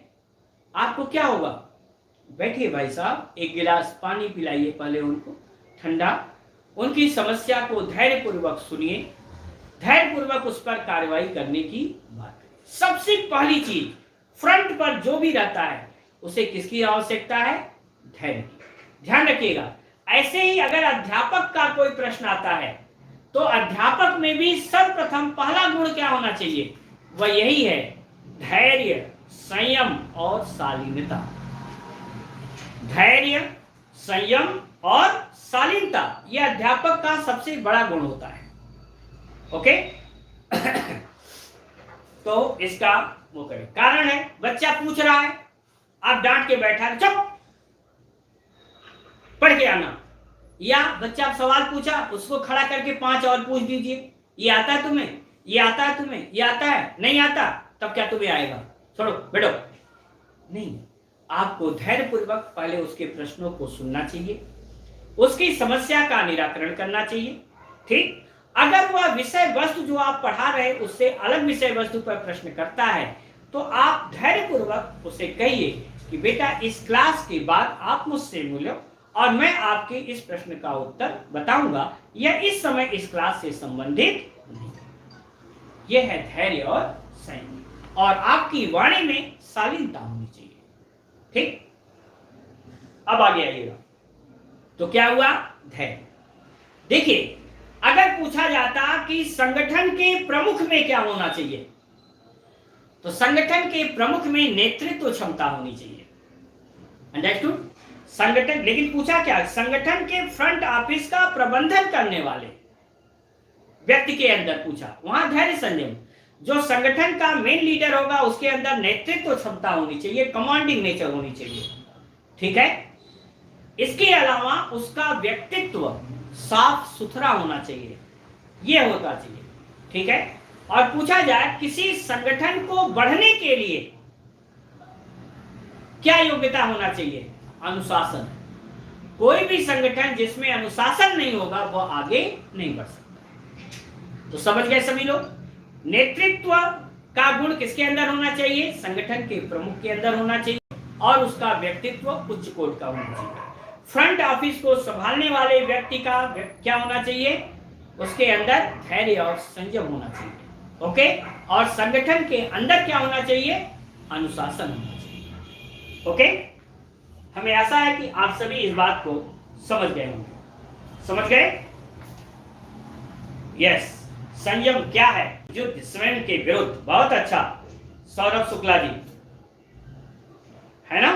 स्वयं के विरुद्ध ही नहीं, दूसरों के विरुद्ध भी संयम होता है। ठीक है? आप देखते हैं ऐसे लोग कि पता लगा कि कोई ऐसा डिसीजन, कोई ऐसा वो हो जाए, जब मैं आपको कम्युनिकेशन स्किल पढ़ाऊंगा तो बताऊंगा भाषा में भी संयम होता है। ठीक है? लेकिन एक भाषा दूसरे के लिए असंयमित भी लग सकती है, जबकि भले ही वह संयमित अपने हिसाब से बोल रहा हो। जैसे जैसे पश्चिम होते जाएंगे वहां भाषा में थोड़ा सा कर्कश होता है, जैसे तू का प्रयोग करना। ठीक है? आप जाइए हरियाणा में जाइए, अरे तू तो बहुत अच्छा लग रहा है भाई, तू कब आया? आपको खराब लगेगा। ठीक है? हमारे पूर्वांचल में जाइए, इलाहाबाद में जाइए, लोग आप कह के बोलेंगे। ठीक है? वहां जूनियर सीनियर के हिसाब से सर कह के बोलेंगे। भाषा। ठीक है? वही भाषा दूसरे ने अपने यहाँ प्रेम की भाषा में आपको तू बोला, लेकिन आपको खराब लग गया।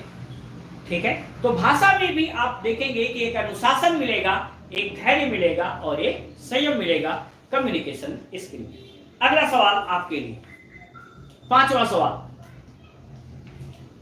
इंटरव्यू के पिछले दिन आपका दोस्त आता है और आपको बताता है कि इंटरव्यू के लिए एक्सपर्ट बहुत सख्त व्यक्ति हैं, आप क्या करेंगे?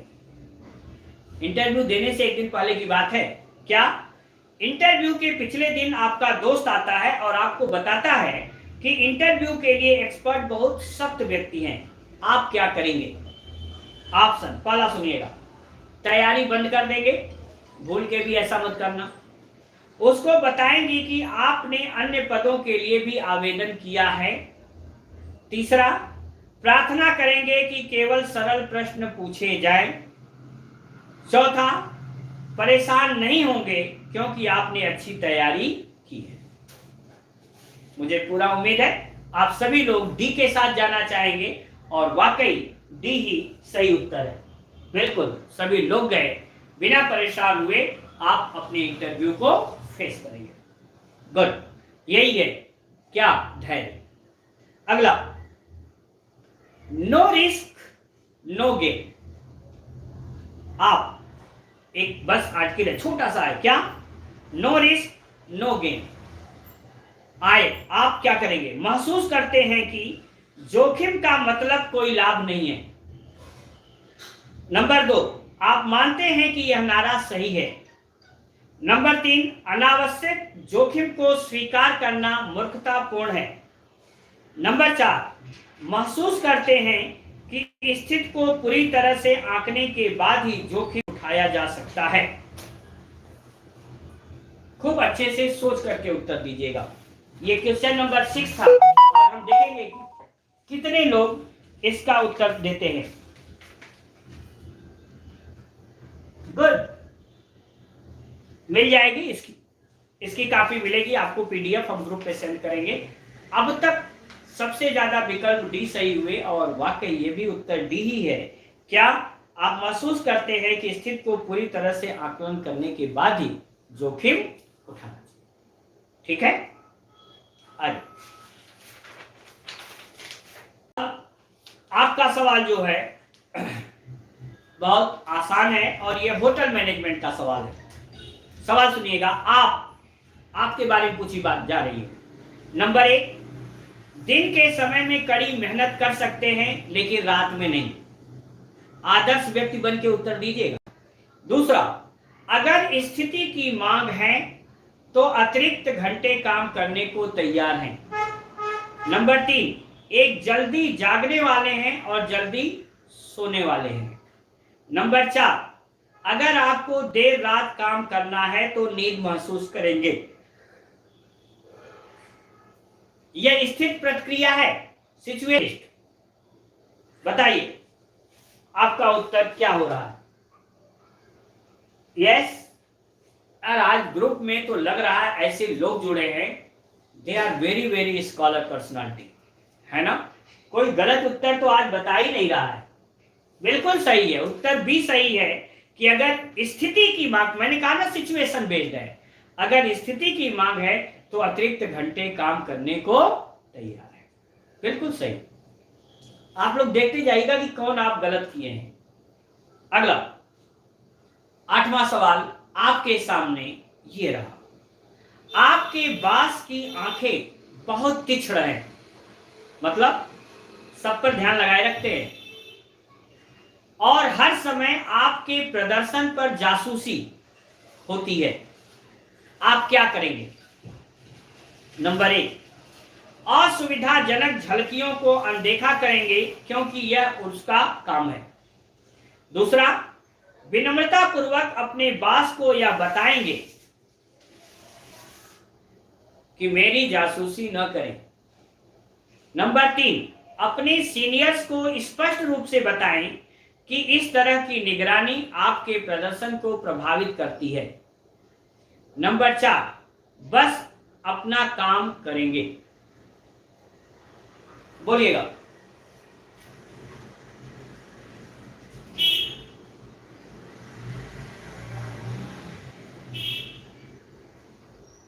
यस, इसना सी नहीं, सी नहीं, सी नहीं, डी सही है।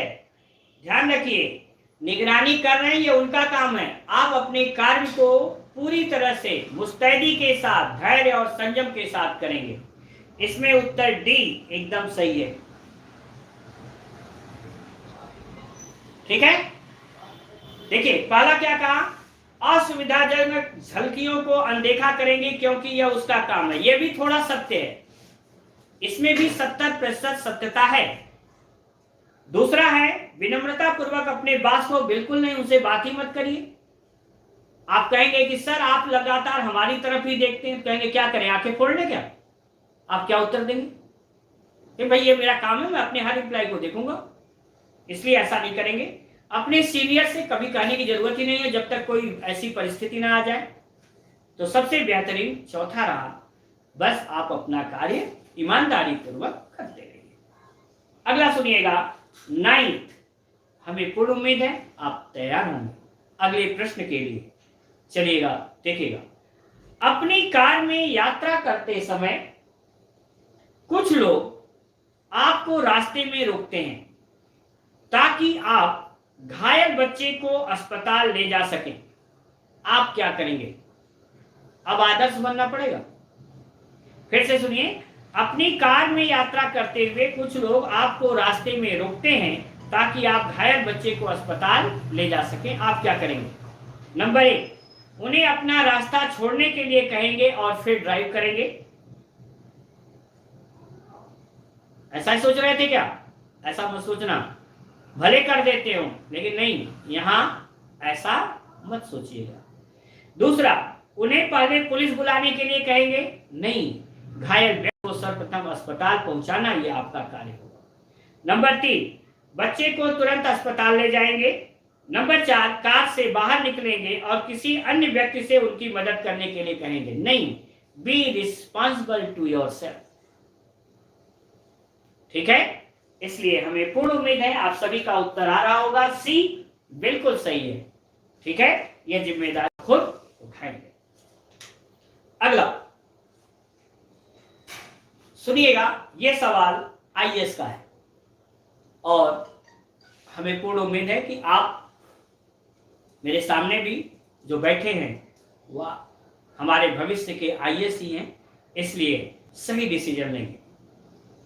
आप एक शोरूम में जाते हैं और वहां एक घड़ी पसंद करते हैं, लेकिन यह आपके बजट से परे है और यह अपनी तरह की आखिरी है। आप क्या करते हैं? नंबर 1, आप एक समान लेकिन एक सस्ती घड़ी की तलाश करते हैं। नंबर 2, आप दोस्तों से पैसे उधार लेते हैं।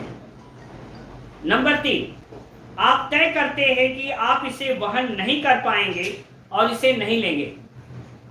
नंबर 4, आप वापस आते हैं और कुछ समय बाद अपनी किस्मत आजमाते हैं यदि यह अभी भी है। सोच के उत्तर दीजिए।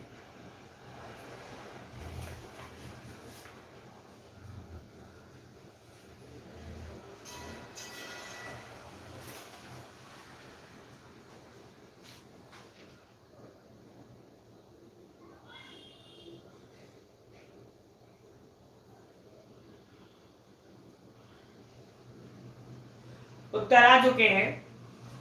इसमें देखिएगा, इस प्रश्न में एहसान राणा पहले व्यक्ति हैं जिन्होंने एकदम सही उत्तर दिया। दूसरे स्थान पर साहिद जी हैं, इन्होंने भी उत्तर एकदम सही दिया।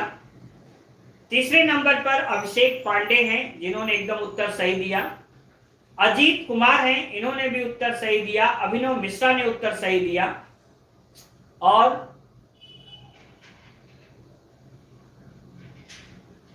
रजनीश कुमार ने उत्तर सही दिया। अर्चना पांडे जी ने उत्तर सही दिया। ठीक है, your answer is D. Himani Gupta ने भी उत्तर सही दिया। ठीक है, फिर से सवाल को सुनिए और समझिए कि क्यों गलत आप लोगों ने किया। अक्सर लोगों ने गलत किया है। सवाल था, आप एक शोरूम में जाते हैं, वहां एक घड़ी पसंद आ जाती है। देखिए, घड़ी स्पेशल है, एक स्पेशल वस्तु है, वह पसंद आती है बिकॉज ऑफ कॉस्ट। कास्ट के कारण आप उसे खरीद नहीं पाते हैं, आपके बजट से परे है और वह अपनी तरह की आखिरी है। तो जो पसंद है लेना उसी को। इसलिए क्या करेंगे? पहला सुनिए, आप एक समान लेकिन सस्ती घड़ी की तलाश करते हैं। पसंद वो आई तो लेंगे तो वही, नहीं तो फिर देखेंगे बाद में। आप दोस्तों से पैसे उधार लेंगे, ये एक कारण हो सकता है, ठीक है, लेकिन सटीक नहीं। आप तय करते हैं कि आप इसे वहन नहीं कर पाएंगे और इसे नहीं लेंगे, ये त्वरित कारण हो सकता है। त्वरित कारण, त्वरित क्या करेंगे? त्वरित यही करेंगे। लेकिन चौथा डिसीजन ये है, आप वापस आते हैं और फिर एक बार सोचते हैं, अगर आपके पास पैसा हो जाता है, फिर किस्मत आया, चलते हैं देखते हैं क्या वो घड़ी बची है। बची है तो आपकी, क्योंकि अब आपके पास खुद खरीदने की क्षमता हो चुकी है। अंडरस्टूड? ये ध्यान रखिए, इसमें सब ये है, यह आपके बजट से परे है। जब आपके उस समय वो बजट से परे है और उस दौरान अगर आप अपने दोस्तों से उधार लेते हैं तो फिर उन्हें चुकाने के लिए भी तो चाहिए तुरंत, इसलिए बजट का इंतजार होता है। ठीक है, तो प्लीज ध्यान रखिएगा। कुछ लोग ए उत्तर बताएं। ए उत्तर जो है वह फिर भी हम कहेंगे कि ए भी 85% सही है। ठीक है, आज के युग में वही 85 भी सही है। 85% क्यों भाई? हमारे बजट में नहीं है तो वैसे ही देख के यार थोड़ी सस्ती ले लेते हैं। हम 85% लोग यही करते हैं। ओके, लेकिन सबसे सटीक उत्तर कौन हुआ? डी। एक बार जो पहली बार जब सी सेट हुआ था तो जानते हैं वहां ऐसा था, उसमें बताना था आपको, जो लोग उत्तर ए, जैसे उत्तर इसमें ए भी सही है, उत्तर डी भी सही है, तो जो उत्तर मान लीजिए डी दिया उसे अगर 3 नंबर का है तो 3 नंबर दिया गया, और जो दूसरा दिया उत्तर ए दिया तो उसको 2.5 नंबर मिला, और जो तीसरा वाला भी सही था उसको जिसने उत्तर दिया उसको 2 नंबर मिला। जो फर्स्ट पेपर हुआ था डिसीजन मेकिंग का, तो वहां ऐसा भी था कि नंबर्स के डिस्ट्रीब्यूशन ऐसे हुए थे। ठीक है, देखिए डिसीजंस ऐसे हैं कि जहां पर लगेगा आपको कि नहीं ये भी वाला एकदम सही है, कभी कभी सवाल में किसी किसी सवाल में ऐसा कॉन्ट्राडिक्शन उत्पन्न हो जाता है। अगला सवाल आसान है, पीसीएस का पूछा हुआ सवाल है, एमपी पीसीएस का है, सुनिएगा। आप एक टीम लीडर हैं और आपके दो सहयोगी एक दूसरे के साथ तनावपूर्ण संबंध रखते हैं। नतीजतन वे समूह गतिविधियों में अच्छा योगदान नहीं दे रहे हैं।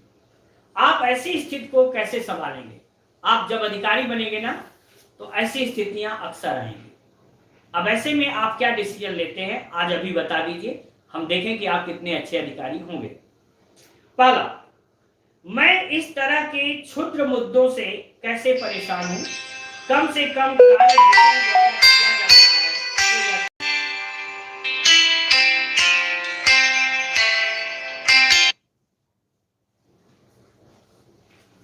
ध्यान रखिए, आप क्या है? आप टीम लीडर हैं और आपके दो सहयोगी एक दूसरे के साथ तनावपूर्ण संबंध रखते हैं। नतीजतन वे समूह गतिविधियों में अच्छा योगदान नहीं दे रहे हैं। आप ऐसी स्थिति को कैसे संभालेंगे? पहला है, मैं इस तरह के क्षुद्र मुद्दों से कैसे परेशान हूं? कम से कम कार्य दूसरों द्वारा किया जा रहा है तो यह ठीक है। दूसरा, आप उन्हें मतभेद भुलाने में मदद करने के लिए एक स्पष्ट प्रयास करेंगे। नंबर 3, आप उन्हें पूरक कार्य देंगे जिसमें दोनों को एक साथ काम करना होगा। नंबर 4, आप उन्हें योगदान नहीं देने के लिए टीम से बाहर रखकर दंडित करेंगे। चलिए भाई, देखते हैं आपने क्या डिसीजन लिया।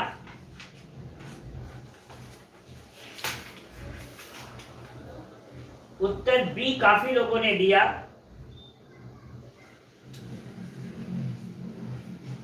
गुड, देखते हैं। यस, बी सही है। आप उन्हें मतभेद भुलाने में मदद करने के लिए एक स्पष्ट प्रयास करेंगे। कारण है, देखिए, आप टीम लीडर हैं और आपको पता चल चुका है कि आपके ये दो सहयोगी एक दूसरे को पसंद नहीं कर रहे हैं, इसलिए आप वहां क्या करेंगे? मध्यस्थता करेंगे और उनमें स्पष्ट रूप से कहेंगे, देखिए भाई, यह हमारी अंतिम और चेतावनी है आप लोगों को। क्या दिक्कत है? उनकी दिक्कत समझिए, क्या दिक्कत है उनकी समझिए, दोनों लोगों की उन दिक्कत को दूर करिए, समझाने का प्रयास करिए और कहिए कि आप लोग आपस में मतभेद रखिए, लेकिन यहाँ पर इस कंपनी में या इस प्लेस पर आपके अंदर मतमुटाव का कोई भी दुष्प्रभाव यहाँ पड़ना नहीं। यह स्पष्ट निर्देश होता है। लेकिन यही एक सवाल और है, वह डिसीजन आप लोग बताइए। एक प्रधानाध्यापक को यह पता है कि उसके दो अध्यापकों के बीच कुछ मनमुटाव है। शब्द क्या यूज है? कुछ मनमुटाव है। ओके, किंतु यह बातें अन्य अध्यापकों को नहीं पता है। ऐसे में एक प्रधानाध्यापक क्या करेंगे? ऐसे में एक प्रधानाध्यापक क्या करेंगे? जग जाहिर नहीं है, ठीक है? तब क्या करेंगे? जब आपको खुद ये नहीं है, स्पष्ट नहीं है, तो अब जो दूसरा विकल्प, तीसरा विकल्प दिया गया था, ध्यान रखिएगा कि आप उन्हें एक पूरक कार्य देंगे जिसमें दोनों को एक साथ काम करना हो। ध्यान रखिएगा, तब ये ऑप्शन आपका सही होगा। जब जग जाहिर नहीं है कि दोनों के अंदर मनमुटाव है, आपको ऐसा लगता है, आप क्या है, मान लीजिए कोई कार्यक्रम विद्यालय में होने वाला है, ठीक है, या कोई गेम होने वाला है, आप उन दोनों लोगों को बुलाइए एक नेतृत्वकर्ता के रूप, और दोनों लोगों को पहले उनको खूब अच्छे से उनका उत्साह वर्धन करिए। मार साहब, आपका पिछला बार जो आयोजन हुआ बहुत जबरदस्त रहा, आपके अंदर ये स्किल बहुत जबरदस्त रही, और आप दोनों लोगों ने मिल करके तो जो किया था वह काबिल तारीफ है। और हम चाहते हैं कि इस बार भी हमारे यहाँ जो आयोजन हो उसमें आप दोनों लोगों की महती भूमिका हो, और मुझे पूरा भरोसा है कि आप दोनों लोग मिल करके इस अमुक कार्य को, उसके अंतिम परिणत को अंजाम जरूर देंगे और कार्यक्रम निश्चित रूप से सफल होगा। तो बताइए अब आप लोग क्या करना चाह रहे हैं? जाहिर सी बात है, जब जाहिर वहां करना नहीं चाह रहे, सर जैसा आप आदेश करें, बिल्कुल हमारा पूरा सहयोग आप लोगों के साथ होगा और आप दोनों लोग मिल करके इस कार्य को करें, ठीक है, ये फाइल पकड़िए, आप दोनों लोग अच्छे से पढ़ लीजिए। अब जाहिर सी बात है, कहेंगे ये फाइल पकड़िए, आप दोनों लोग पढ़ के अभी बताइए। फाइल तो एक ही है। अब दोनों अध्यापक अगल बगल बैठेंगे, आपस में बात करेंगे। अब तो प्रधानाध्यापक के सामने है, बात करना ही पड़ेगा। बात करके ज्वाइंट ऑपरेशन बनाएंगे और उस कार्य को आप क्या करेंगे। पता लगा कि काम करते करते दोनों एक दूसरे के समीप आ गए और जो मनमुटाव था वो अपने आप दूर हो गया, और प्रधानाध्यापक भी खुश और वे अब अध्यापक भी। तो यह सेकंड डिसीजन मेकिंग तब होती है जब मनमुटाव जग जाहिर न हो। लेकिन अगर वो मनमुटाव जग जाहिर हो गया, तब आपका विकल्प यही होगा कि दोनों को बुलाएंगे, उन्हें समझाएंगे और कहेंगे क्या कि आप लोगों के अंदर यह जो भावना एक दूसरे के विपरीत आई है, उसका कोई भी दुष्प्रभाव कंपनी पर नहीं पड़ना चाहिए, इस प्रांगण में नहीं होना चाहिए, इसलिए आप लोग सुधर जाइए। इसके लिए हम आपको एक मौका देंगे। अंडरस्टूड? तो हमें पूर्ण उम्मीद है कि आप समझ गए होंगे। या समझ गए हों तो कृपया एस लिखिएगा।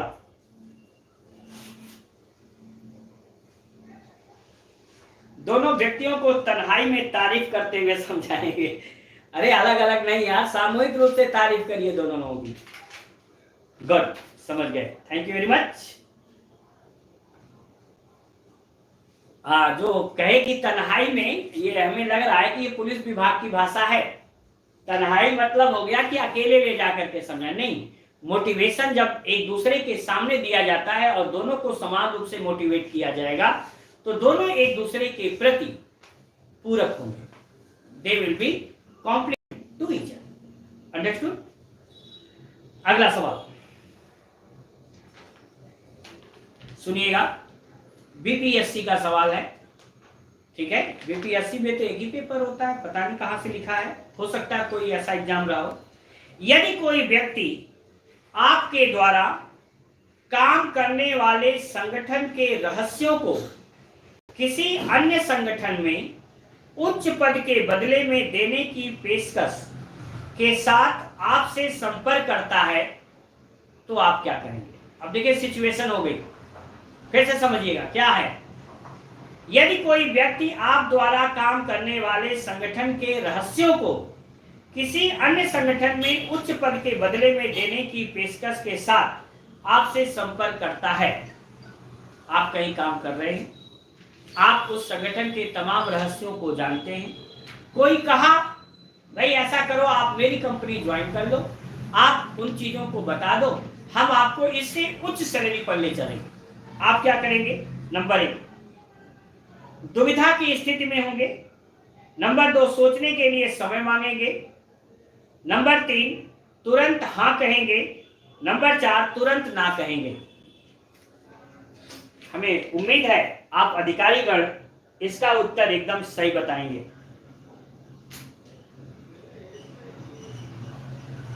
यस, विकल्प डी एकदम सही है। क्या बात है, हमारे अधिकारी वाकई सब अब आईएएस बनने लायक हो गए हैं। इतना बेहतरीन डिसीजन जो ले रहे हैं, कुर्सी दे देनी चाहिए, है ना। चलिए जल्दी से करिए कि आपको अगला पद मिले। वाकई यार 6 बज गया, आज तो पता ही नहीं चला, है ना। और बच्चों वेट करिए for the next class in the next week. I will meet again with the same stamina. इसी ऊर्जा के साथ हम लोग फिर मिलेंगे, क्रैक करेंगे, है ना। और उम्मीद है कि आप सभी अच्छे होंगे, स्वस्थ रहेंगे और हमारे अगली क्लास की बेसब्री के साथ प्रतीक्षा करेंगे। जय हिंद, जय भारत। आप सभी का बहुत बहुत धन्यवाद।